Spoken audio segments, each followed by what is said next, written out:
Successful people are not people without problems. They have, as a rule, just as many problems and largely the same kind as everyone else. The difference is that they learn to solve their problems.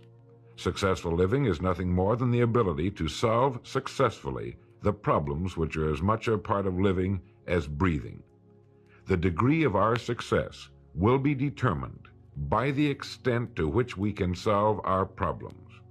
If you can tell me what you want, I can tell you how to get it.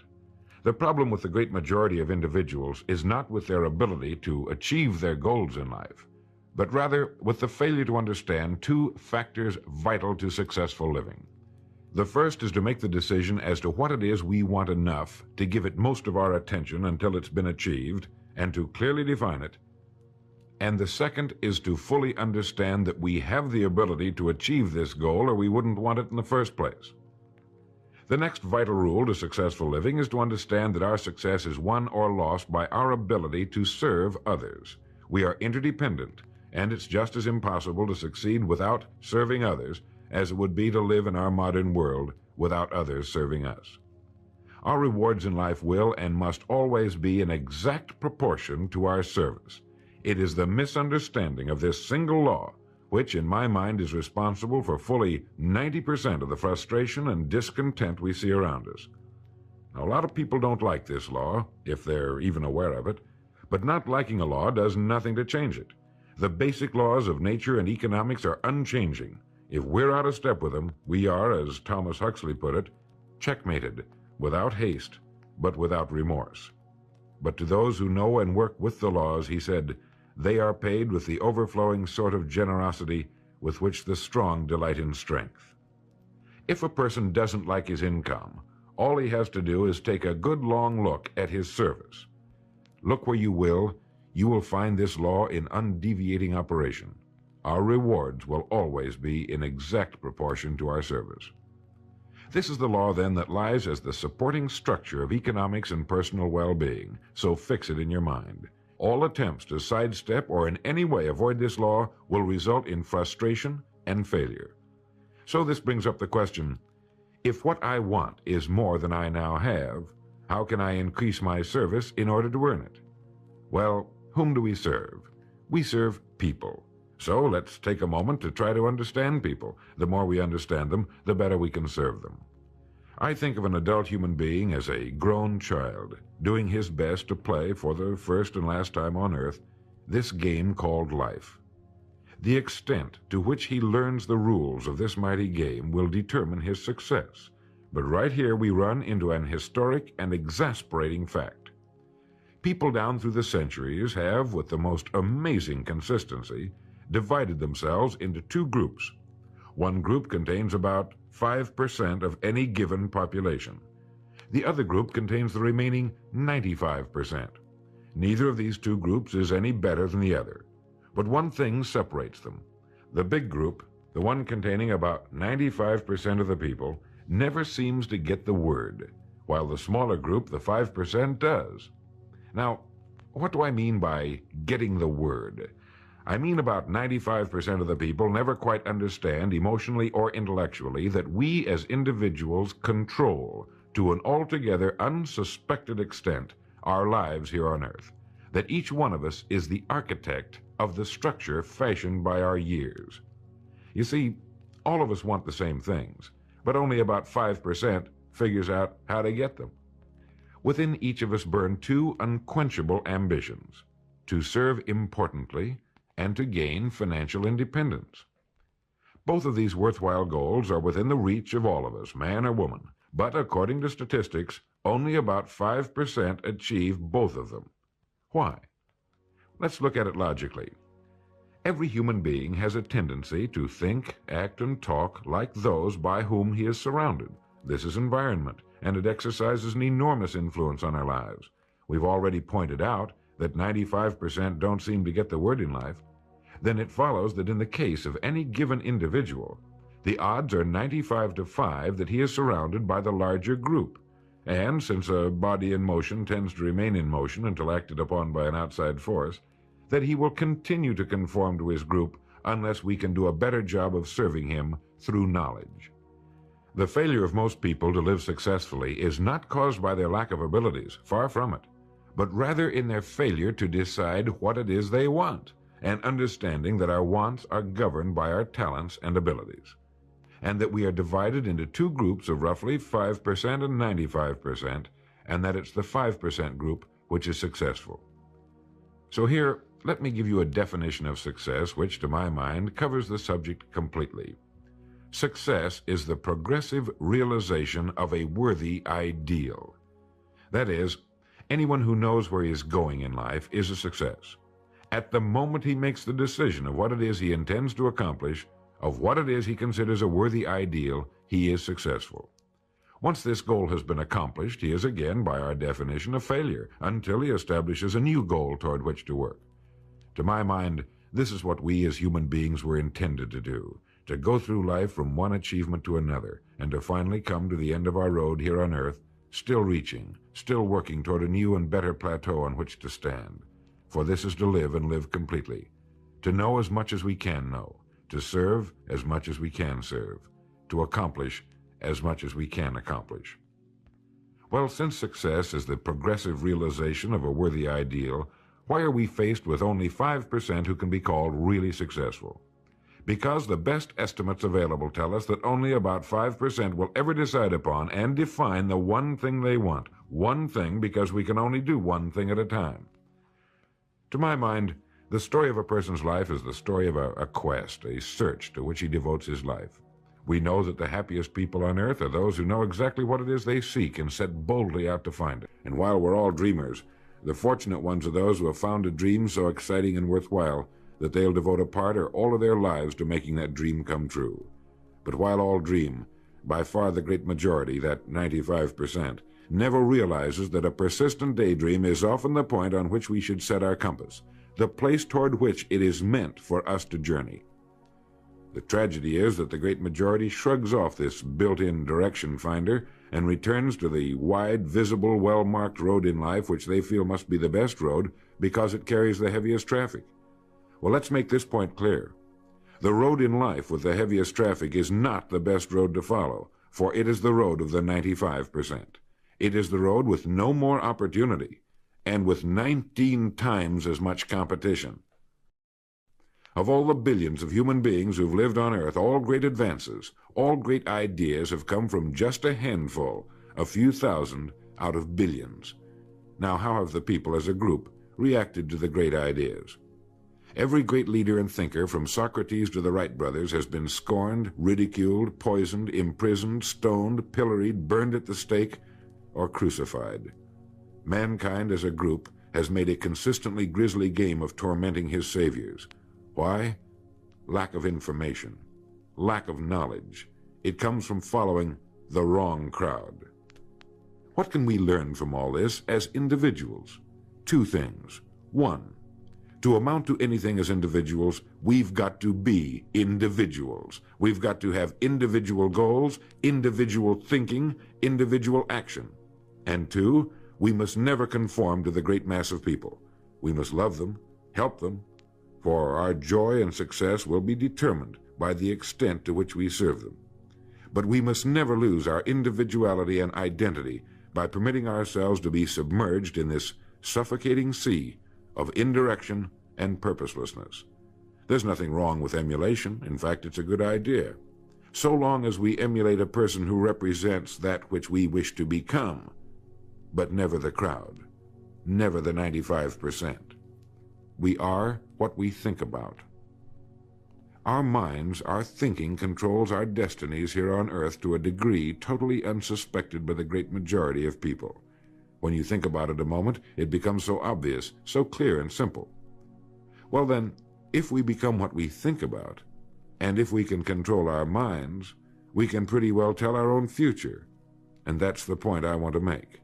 That's what I meant when I said earlier that each one of us is the architect of the structure fashioned by our years. This means that if we're confused about what we wish to become or accomplish, our lives, our environment will mirror that confusion. It also means that if we know what it is we seek, that it must be accomplished. Barring an act of God or a catastrophe over which we have no control, We as individuals can call our own shots for the rest of our lives.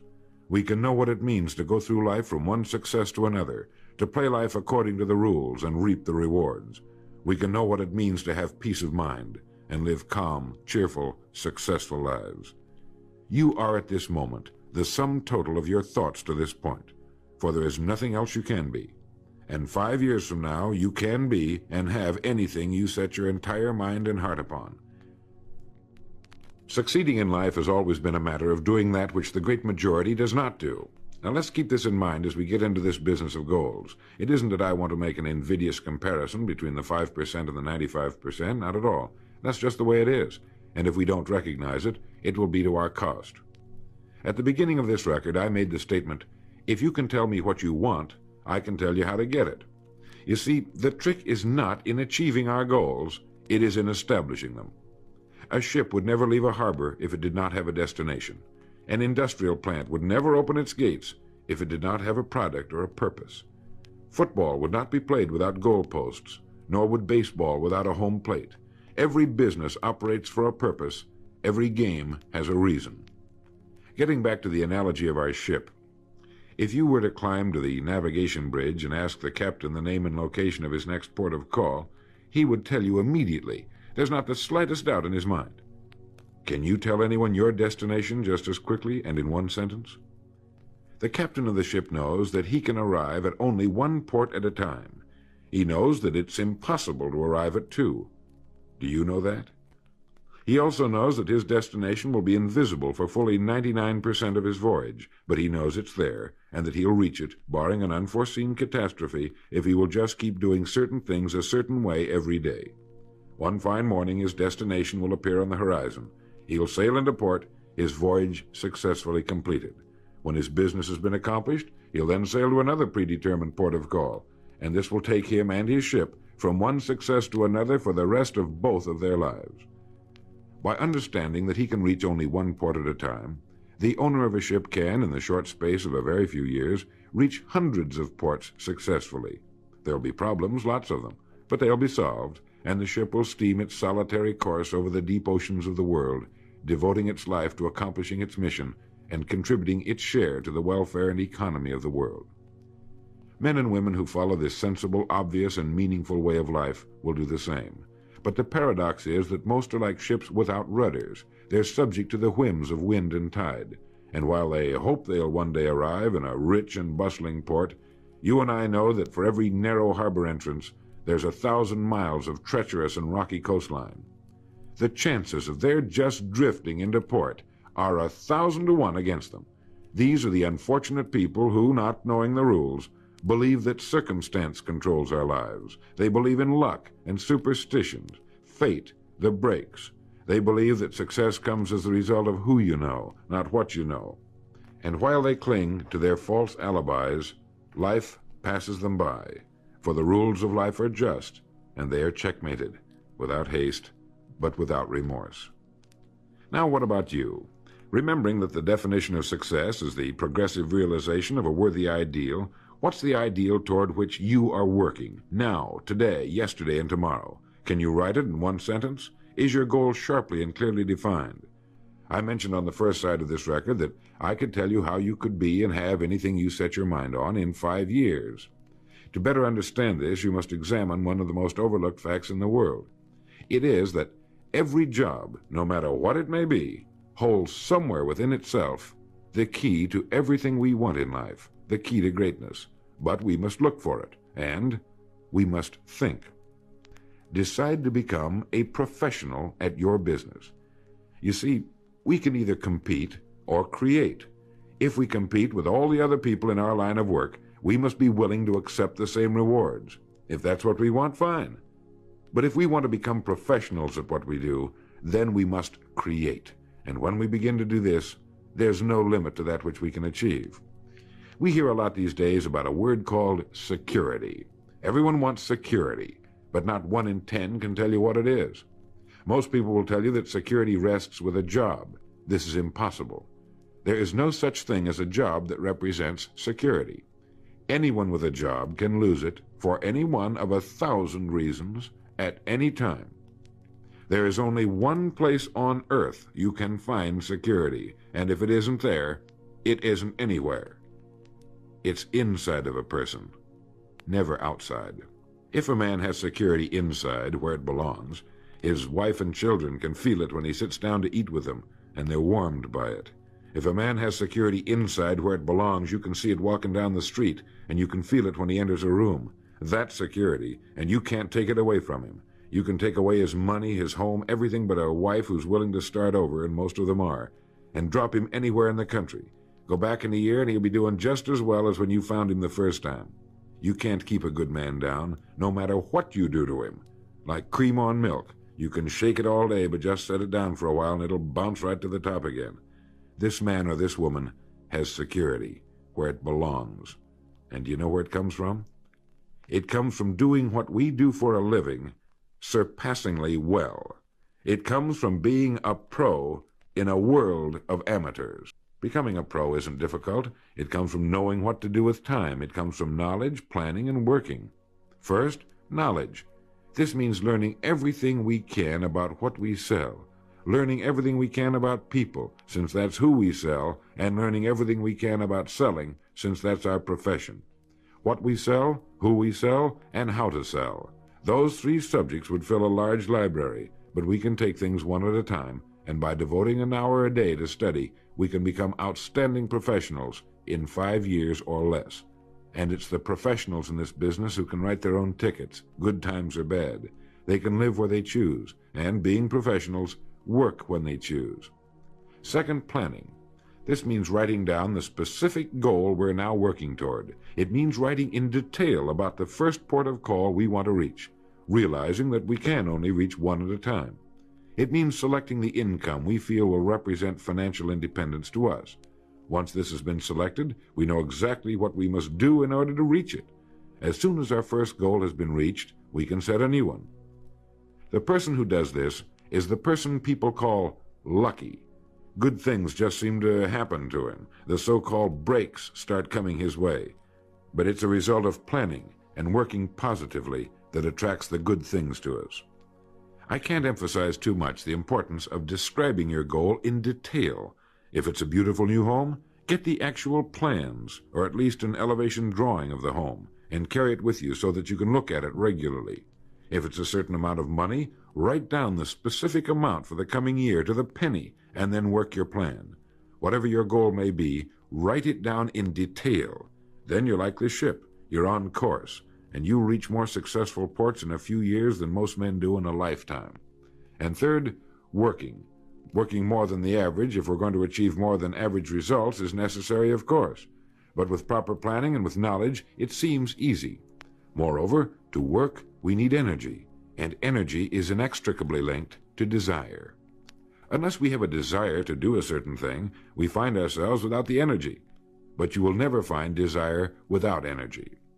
Once our goal has been crystallized in our minds and we realize that we become what we think about, our doubts vanish as to whether or not we can achieve our desired ends, and with the picture of our dream in our mind, we have abundant energy.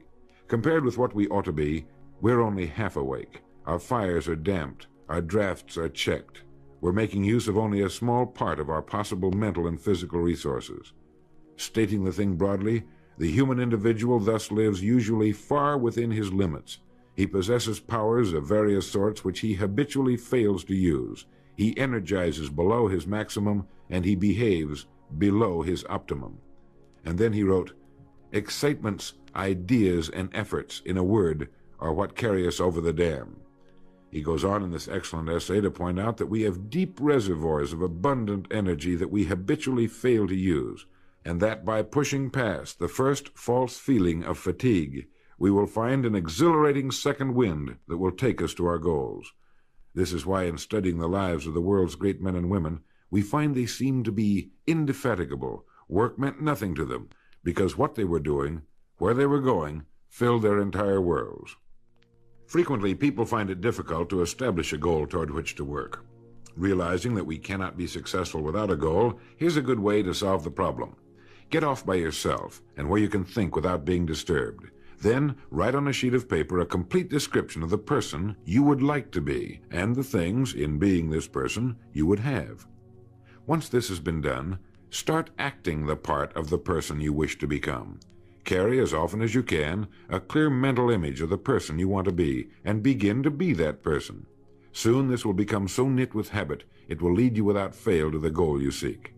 You see, when you begin to do this, you're using your greatest power, your mind, and you will become what you think about. The only thing about a man that is a man is his mind. Everything else you can find in a pig or a horse. Think about that line until you know what it means. The only thing that sets us apart as human beings is our divine minds. Everything that means anything to us, our love of our families, our faith, our dreams, our talents and abilities, our religion, everything we know, is connected to us solely through our minds. Our minds represent our hope and our future. Yet, as a rule, it is the last place the average person will turn to for help. Your mind contains riches beyond belief, but you must prospect this rich and largely unexplored continent. And the only way it can be prospected is by systematic study and systematic thinking. Your mind is like a muscle. It will develop only to the extent that you use it, no more. By devoting an hour a day to study, you're building your mind into a powerful and creative servant. If you only do this 5 days a week, it comes to 260 hours a year. That's 1,300 hours in 5 years, or the equivalent of 162 8-hour days devoted to study and research. Believe me, if you'll do this, in 5 years you'll be one of the most accomplished professionals in your field, and you'll have the world on a string. You will virtually be able to write your own ticket. The average man works 8 hours a day, about 50 weeks a year, for 40 years. That's time enough to become great at anything. The time will pass anyway. We might as well reap the rewards. So now, let's sum up and reduce the whole thing to a workable formula, a set of rules for this game of life that cannot fail to take us to where we wish to go. The first and most important thing to remember is the rule that controls our life. We become literally what we think about. This means that we must establish a worthwhile goal toward which to work, a goal that will occupy our minds most of the time. This goal should be written out or illustrated. We should look at it and restate our purpose every morning, every night, and as many times during the day as we can. We must fully understand, emotionally as well as intellectually, that whatever it is we set our heart upon will become real in our lives. We must also remember the law that lies as the basic foundation for all economics and personal well-being as well. Our rewards will be in exact proportion to our service, and if we want to get into the top 5% of the people, we must often cut ourselves away from the effects of our environment and become individuals with individual goals, individual thinking, individual actions. We must realize that our daily work contains more opportunities than we could develop in a lifetime, and that our job contains within itself the key to greatness, the road to everything we could possibly want in life for ourselves and our families. We must realize, too, that security can be found in one place only, inside of us. If it isn't there, it isn't anywhere. And the only road to security lies in doing what we do for a living surpassingly well. And lastly, that we must become professionals at what we do, and that becoming a pro involves knowledge, planning, and working. Knowledge of what we sell, who we sell, and selling.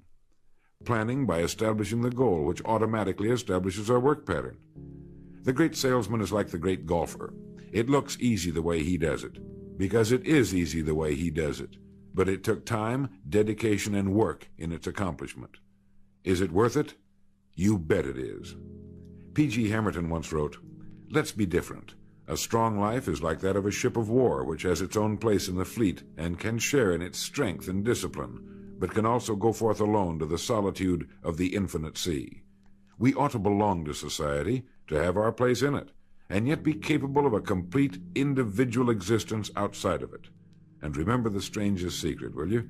You are now, and you will become, what you think about."